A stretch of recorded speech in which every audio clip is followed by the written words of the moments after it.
শিক্ষা খাতে একটা বেহাল অবস্থা চলছে এখন। এটা তো বহুদিন ধরে এখানে অনেক অনিয়ম, দুর্নীতি, রাজনীতিকরণ হয়েছে। শিক্ষার পদায়নগুলো, বিভিন্ন উচ্চ পর্যায়ের পদায়নগুলোতে শুধু যে দলীয়করণ হয়েছে তা না, দক্ষতা এবং দক্ষতার গ্রহণযোগ্যতারও একটা সমস্যা ছিল সবগুলো বড় বড় পর্যায়ে।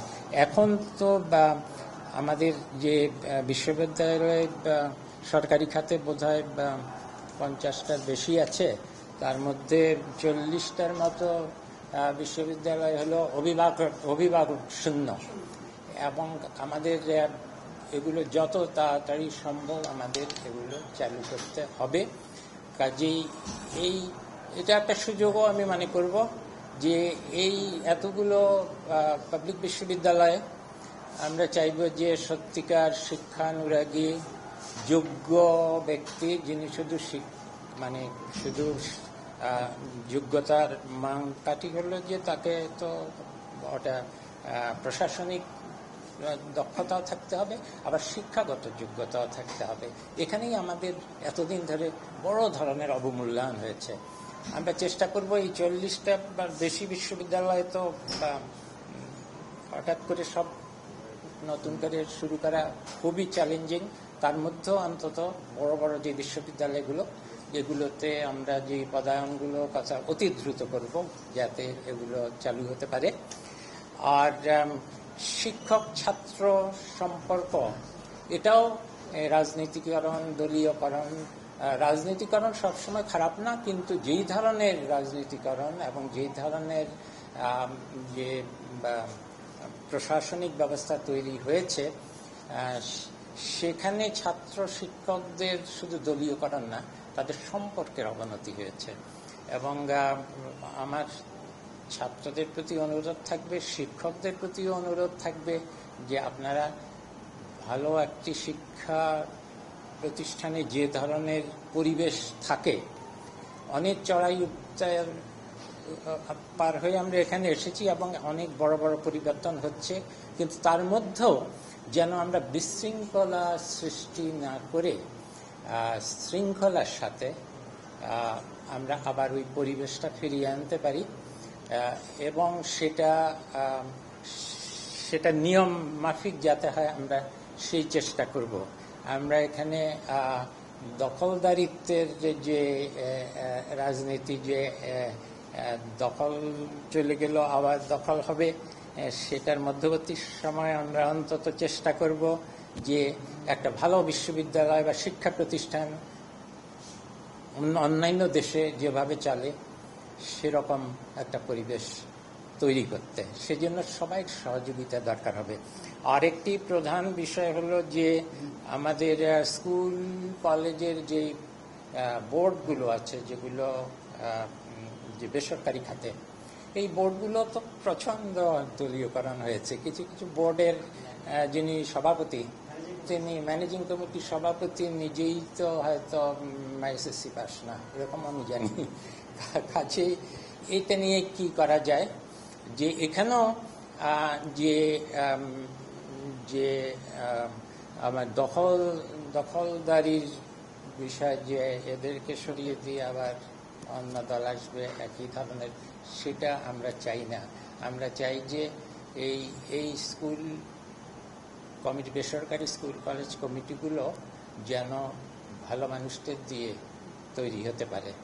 একদমই যদি এখনই তা সম্ভব না হয়, আমরা বিকল্প কী করা যায় সেটা চিন্তা করছি।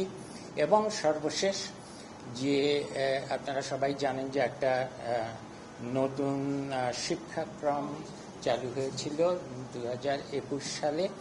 আমরা এতদিন ধরে মাঠ পর্যায়ে সব জায়গায় এগুলো নিয়ে অনেক গবেষণা তথ্য তৈরি হয়েছে, সেগুলো আমার কাছে আছে। এর মধ্যে শিক্ষা কার্যক্রম, পাঠ্যক্রম তো উন্নত করতেই হবে, সময় বদলাচ্ছে, কিন্তু যেটা তৈরি করা হয়েছে এটা বাস্তবায়ন করা খুবই কঠিন বর্তমান পর্যায়ে আমাদের যে শিক্ষক আছে তা দিয়ে, এবং এটা যে আমাদের দেশের জন্য সর্বক্ষেত্রে উপযোগী তাও আমরা মনে করছি না। কাজেই আমরা এই শিক্ষাক্রমকে খুব সম্ভবত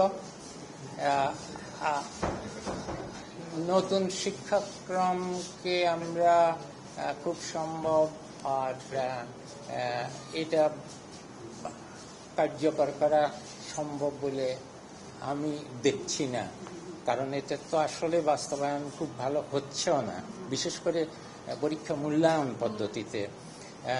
কিন্তু যাই আমরা করি না কেন, হয়তো অন্তত এই সাময়িক সময় আমরা আগের যে শিক্ষাক্রম সেখানে ফিরে যাওয়ার চেষ্টা করব, কিন্তু এমনভাবে করব যারা ইতিমধ্যে ঢুকে গেছে, যেমন নবম শ্রেণীতে এবং অন্যটা, তাদের যাতে কোনোভাবেই ছাত্রদের যাতে কোনোভাবেই একটা বিপাকে না পড়ে, তারা যাতে স্বস্তিতে থাকে, তারা যাতে মনে করে যে তারা নিরাপদভাবে তাদের শিক্ষাক্রম চালু করছে, যেভাবে চলছে সেটা তাদের যেটা যেটা যাতে বিভ্রান্ত না হয় সেটি আমাদের প্রায়োরিটি। কিন্তু তার সত্ত্বেও আমরা যতভাবে পারি এটার থেকে আগের শিক্ষাক্রমে ফিরে যাওয়ার চেষ্টা করছি, এবং শিক্ষাক্রমকে আসলেই আধুনিক করা প্রয়োজন সেটা একটু সময় নিয়ে সত্যিকার যারা এসব বিষয়ে পাঠ্যক্রম আমাদের দেশের উপযোগী, যেটা বাস্তবায়নযোগ্য পাঠ্যক্রম, সেটার জন্য আমরা একটু সময় নিয়ে হয়তো কাজটা শুরু করব, হয়তো আমরা শেষ করতেও পারবো না, কিন্তু অন্তত এখন একটা যেই শিক্ষাক্রম বাস্তবায়ন যোগ্য না এটাকে তো রাখা যাবে না। কিন্তু আমরা চেষ্টা করব, আবারও আমি বলছি, আমরা চেষ্টা করব এমনভাবে এটাকে যারা এর মধ্যে ঢুকে পড়েছে যে ছাত্ররা, তাদের যেন বিন্দুমাত্র কোনো অস্বস্তি বোধ না হয়, শিক্ষকদেরও যেন অস্বস্তি বোধ না হয়, এইটুকু আমরা খেয়াল রাখবো।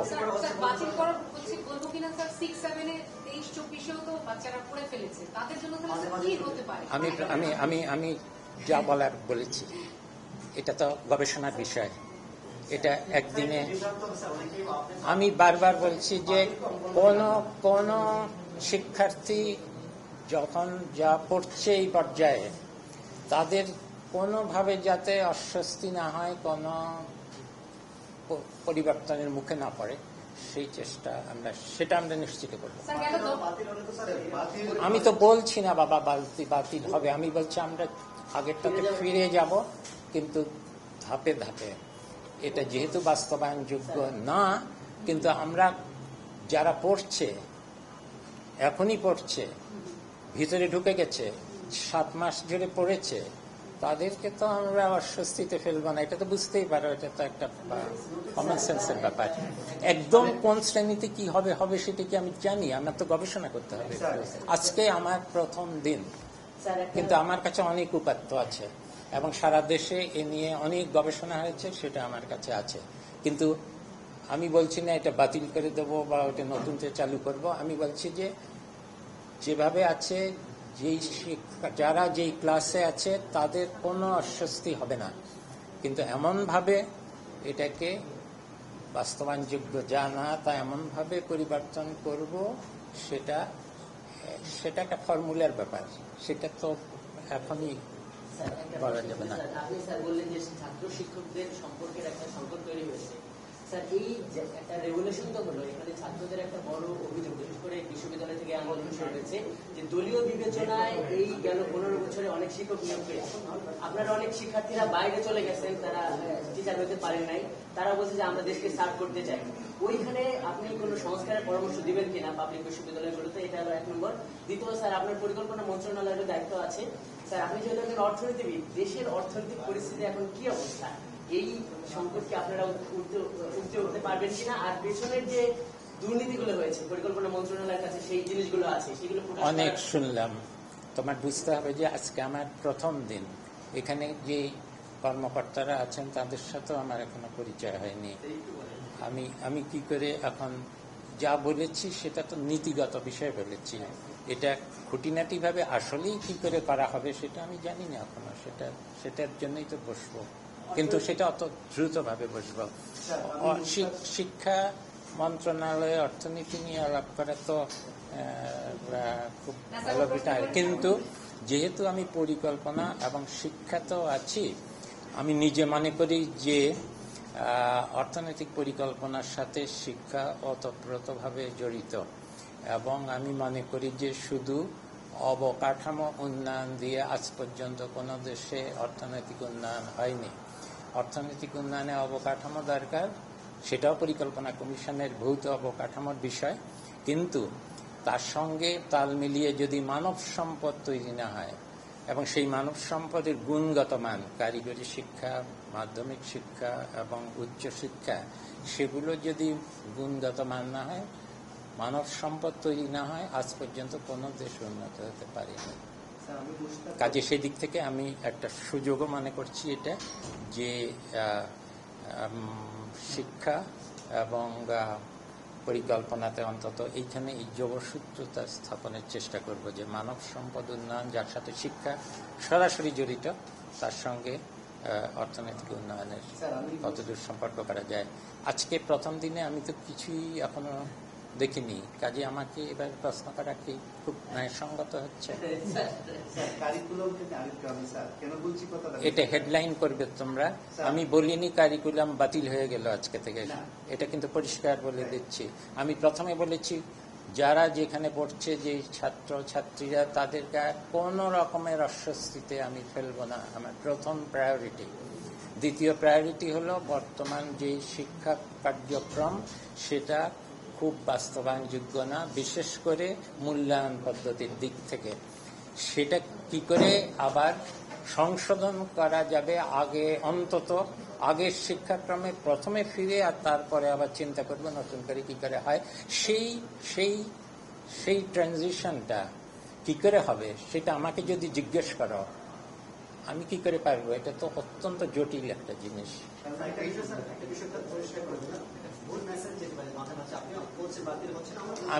আমি বলছি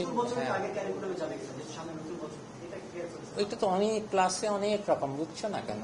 কেউ ঢুকে আছে অর্ধেক, কেউ ঢুকে আছে কেউ 1, 2, 3 করেছে, কিন্তু 4, 5 এর নতুন কার্যক্রম, এগুলো অত্যন্ত জটিল বিষয়। কিন্তু আমি সবচেয়ে বড় কথা, তাদের যাতে অস্বস্তি না হয়, এবং যা পড়ে এসেছে, ধরো প্রথম, দ্বিতীয়, তৃতীয় শ্রেণীতে, পরেরগুলো আমরা নতুন কার্যক্রম, নতুন শিক্ষাক্রম, সেটা যদি আমরা আগেরটাতে ফিরে যাইও, এমনভাবে ফিরে যাব না যেটা এটার সাথে মিল থাকবে না। যে কোনোটা আগেরটাতে যেতে গেলে তারা যা পড়ে ফেলেছে তার সাথে মিল রাখতে হবে, এই জন্য অতি দ্রুত কিছু কাজ করতে হবে। তাহলে কিছুই বোঝেনি।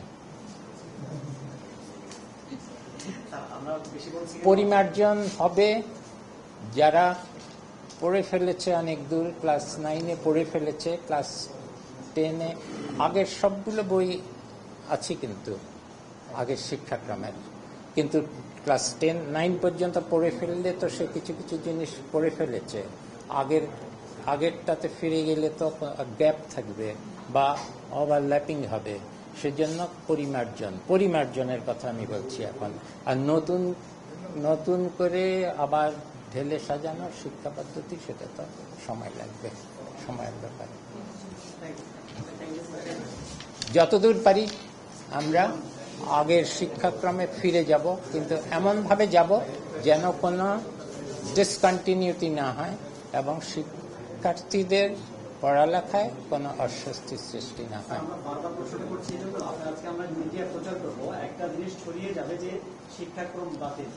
এটা করো না, আমি বলিনি শিক্ষাক্রম বাতিল, আমি বলছি আমরা আগের এই শিক্ষাক্রম বাস্তবায়নযোগ্য নয় বলে প্রতীয়মান হচ্ছে।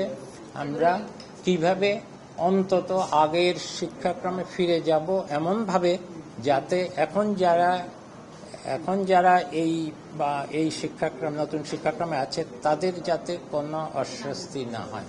এটা হলো মেসেজ। এখন ক্লিয়ার, ঠিক আছে, এখন ডোন্ট সে এখনকার বাতিল করবে, তাহলে বেচারারা অসংখ্য লক্ষ লক্ষ ছাত্রছাত্রী তো পাগলের মতো হয়ে যাবে।